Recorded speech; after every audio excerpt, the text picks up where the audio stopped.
Prime. This is Indigo TV Prime, and we are with My name is Brianna May. Brianna. How did you get here? I came here on a freight train, the cargo trains. From where? Arizona. From Yuma, Arizona, and then I went to like San Bernardino, and but before that I was in New Orleans.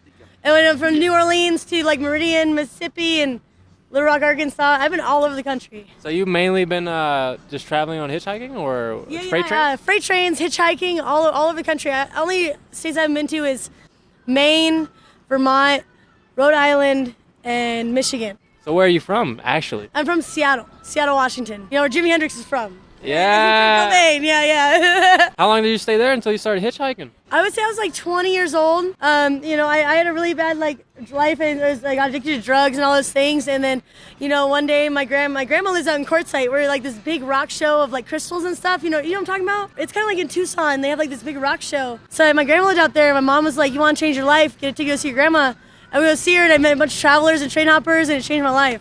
Do you know what Tucson, Arizona is? Yeah. They have like a big crystal show there every year around February. And so before that, it's in Quartzsite, and then it moves to Tucson. How'd you like it over there? I love it. I think it's beautiful.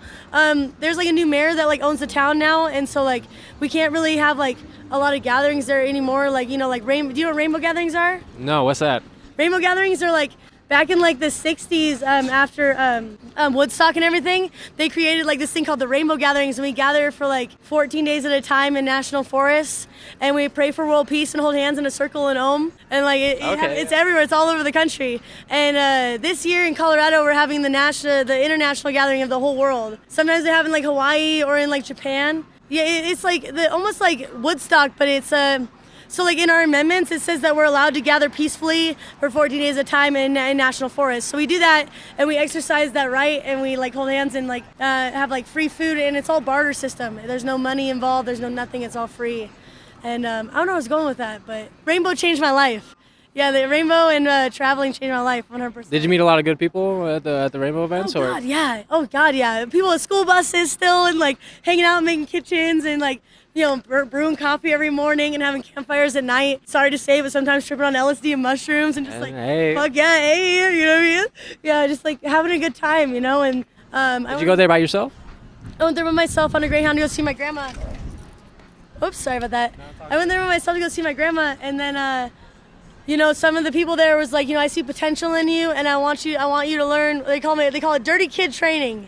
I want to put you through dirty kid training and show you what it's like, you know. They always said, like, leave a place better than you found it. Always treat people the way you want to be treated. You know, if you're gonna have freight trains, then always do it respectfully. If you're gonna do it, like, put a good name out there for us. You know what I mean? So like, whenever I find someone that's like, you know, I thought I gave you a nug of weed like last week. I was like, no, those are my homies. We all look the same. Please treat us with respect. If you see someone looks like me, treat them the same way you treated me. You know, because we all like have like the same things and the same patches, and it's like a whole traveling community of like, I would say like 500 people throughout the U.S. So you still talk to all of them, right? Yes, we know it. Well, we all know each other. You know, it's weird. So I'll meet someone on the road, and we have like 500 mutual friends because we all know each other. You know, because it's a big traveling community. They helped me get my dog. I found him like in a box at Walmart in Arkansas. They helped me get my dog. They helped me get him fixed, get all his shots and everything. And it's like, this is your dog. You know, this is the person that's gonna save you. You know, and like save me from alcoholism and everything. So like, yeah, it's supposed to save my whole life. So your dog's been a big part of your travel? My dog has changed everything. This guy right here, this guy has changed everything. 100% has changed everything. Yeah, he taught me what it's like to take care of myself, not only someone else, to know what love was again, to be able to feel again, you know, because like for a long time, repression and dissociation is a real thing. Especially when you're traveling alone, right? Definitely, but have you ever dissociated from yourself? You know what I mean? Yeah. You're like, hey, wait a second. You know, and so like, sometimes he brings me back. You know, he lets me know that like there's someone out there that's true to me, that's always been loyal to me, that'll always listen to me. You know, so like helps me come back from, you know, I travel by myself, yeah, but I also travel with my friends. You know, but how often is that? Traveling with my friends? I mean, I'm usually honestly not even traveling alone. I came in here with someone, but they're like being like, you know, only caring about beer and shit, and like they wanted to go get a beer, and I'm like, I really need to go get a Greyhound ticket to go see my homie. And I was like, you know what? If you're gonna be negative, get the fuck away from me. If you're gonna like not bring wood to my family's fire, then why are you sitting in my fire? So that's how I felt about that one. I came in here with someone, but I'm like, I don't think I'm better off by myself. Oh, I so got my pepper spray right here. yeah, Okay. you're defending yourself. I'm ready. What's the biggest things you learned hitchhiking? To appreciate the little things. To appreciate the things that, like when you're on a train and you run out of water and you run out of food, for the first time ever, you're on something that's not going to stop and you don't have anything. You know what I mean? And like, I remember the first time my train went the wrong way in the winter and I got caught in the snow in a big mountain pass in the Tioga Mountains in Idaho. And me and Boots, we almost froze to death, and I was screaming at the sky, "Is this all you got?" And I had black and blue bruises all over my legs from almost hypothermia. But in the morning, when the sun came up, it was the first time I ever held the sun in my arms. And I was like, "Thank you, Father Sun, for keeping me warm." So that's what I learned was, to appreciate the little things. To know what is actually helping us in this life. We can't stop the world dying or the planet getting destroyed, or we can't stop it. But at least appreciate it while you have it. That's definitely what I learned. Yeah, so where's the next place you're gonna go after this? I was planning on going to Chico to go see my homegirl and go trim some weed because I'm a working hobo. Like one of my signs says, give me a job.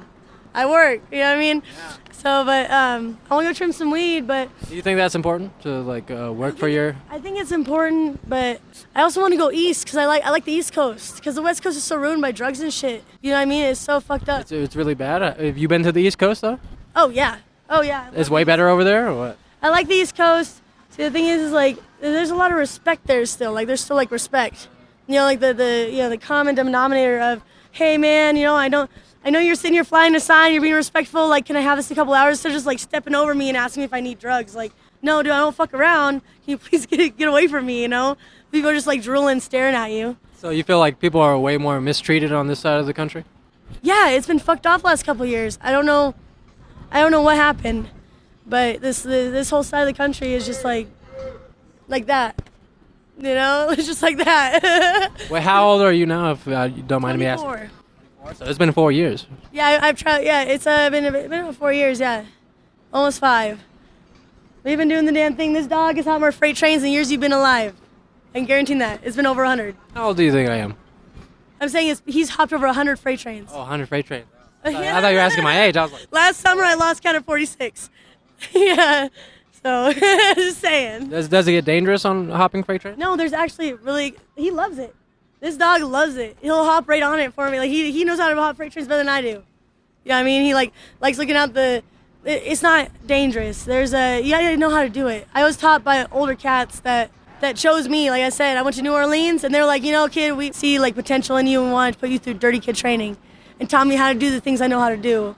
Treat people with respect and how to find rideable rides on freight trains and to put the energy into the universe you want back. And not release because it is all a balance in everything. It's a higher perspective of life where like that no matter how much you put out, as long as you can see it in a different perspective is what rules your whole entire being, everything you see, everything you perceive, your perspective on life. Change your perspective. It's worth it. Try it. It's good for you. Yeah. You know what I mean? I know I'm about to light a cigarette. I know it's not good for me, but take the good with the bad, right? Right. So is there anything you want to say to the world before we go? Appreciate what you have before you lose it. This is Indigo TV Prime, and we are with Brianna May. Brianna, thank you so much. And Boots. His full name is Bootsy Wootsy Woo. Thank you so much. Hey, thank you, dude. Fuck that. Appreciate you. We're out of here. Indigo TV Prime.